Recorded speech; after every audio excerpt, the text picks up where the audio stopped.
Hello, my name's Austin Jarrett from Mowers. At Mowers we really love strong striping on our lawns.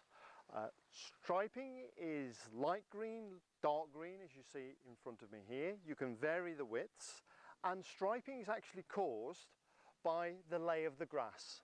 So you can see on these two contrasting stripes, I've got a light green one here and a dark green stripe here. The grass is laying away from me, and you're looking at the end of the blades of grass in the shadows, and that creates the dark stripe. And on this stripe, where it's leaning towards me, the light that's reflected off the back of the grass creates a lighter green stripe. So why do we want stripes? I think nothing looks better than a lawn. When you have a really beautiful garden, really you just have to finish it off. The lawn is the canvas on which your garden is painted, and I think just showing that you're in control of your lawn and the uniformity that it brings really accentuates a beautiful garden. And it's lovely having light green, dark green stripes. We can vary the widths of the stripes, and we can also checkerboard it and do different things. So the other thing that I like to do is you can also, if you have a feature in your garden, is use the stripes to accentuate those features. And I think that can look really beautiful too. If you have a lawn that's not absolutely perfect, different grass types, different weeds, then again the striping, the light green, dark green striping really takes away from those imperfections in the lawn. Finally, little things like when I'm fertiliser spreading and I have the stripes in the lawn, that I can really pace myself out with the widths that I'm using to make sure that I get sprays and fertilisers spread absolutely evenly to again give me a really nice lawn.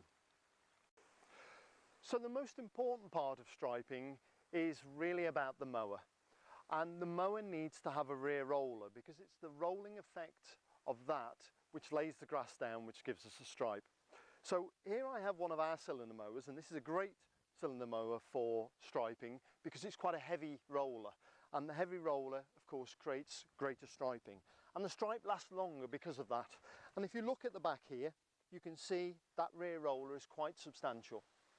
The next thing you need to think about is the height of cut of the grass.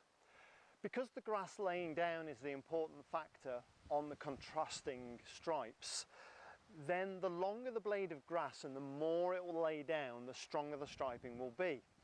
So you need to cut your grass so that it looks manicured, so that needs to be low enough, but at the same time, to create really strong stripes, try lifting your height of cut up a little bit, and you'll find that that will give you a better contrast too.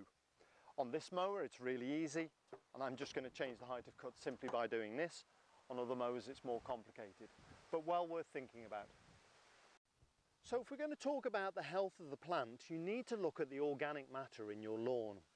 And I've just opened up here on this lawn. Although it's beautiful, we've got some really beautiful grasses here, I've actually dug down, and my fingertip now is down at the soil level. I have here about 50 millimetres or 2 inches of thatch, and then my plant height is only about 25 millimetres or 1 inch high. The trouble with this thatch layer here is it's spongy, and what it does is it absorbs the water and doesn't allow the water to go down into the soil profile. So it's really important to keep the thatch level down in your lawn. The thatch will absorb those nutrients and prevent water getting down to the roots. It'll also prevent fertiliser getting to the roots of the plant, which is important. And fertiliser regime, of course, is another critical factor on keeping your plants really healthy and competitive against weeds, but also keeping the colour very, very strong. But again, the fertiliser can't get down to the roots if we've got a large thatch layer within the soil profile. So here's one of the most satisfying jobs in the world. I'm just going to start my lawnmower. And then I'm going to create the stripes. So coming towards you now, you're going to see a dark green stripe.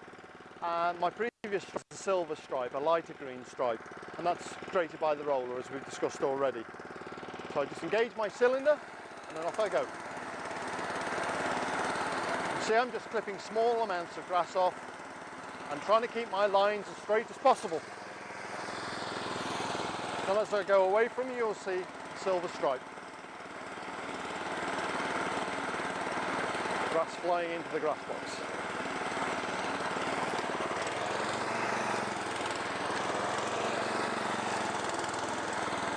Again, a dark green stripe for you here.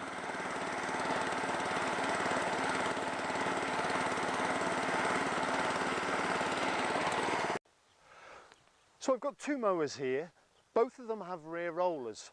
And I just wanted to explain the difference between the strength of the stripe you're going to achieve with a rotary mower with a rear roller as opposed to a cylinder or reel mower with a rear roller. So the way the rotary mower cuts, I've got this machine on its side so you can see the underneath of it, is as this blade rotates, like so, it cuts the grass. But what it is doing is on this side of the mower, the grass is being laid forward as part of the cutting action. And on this side, the grass is being laid backwards. So when the rear roller then passes over the grass that is just being cut, the grass is presented lying down in two different directions before the rear roller gets to it. And you'll see a nice striped lawn, but you'll notice that the stripes are slightly more light green on one side than they are on the other. Then you know that a rotary mower with a rear roller has created that stripe. A cylinder mower in contrast, and of course I'm from Alec Mowers so I'm going to say this, but a roller on a cylinder mower produces an exactly consistent stripe, dark green, light green, across the whole width of the machine. And the reason for that is the cutting action of the cylinder is the same all the way across. A stationary bottom blade with rotating blades that come down to it, shearing the grass off, and then the rear roller at the back then lays the grass down. So I hope those few hints and tips have been useful and will help you produce a wonderfully striped lawn. If you do, please visit our Facebook page where you will see the latest details on the best lawn striped competition, where we award Alec Mowers for people that come up with the most creative ideas on their stripes. Also visit our website www.alet.co.uk, where you will find monthly hints and tips on how to maintain and create a wonderful lawn. Thank you for listening.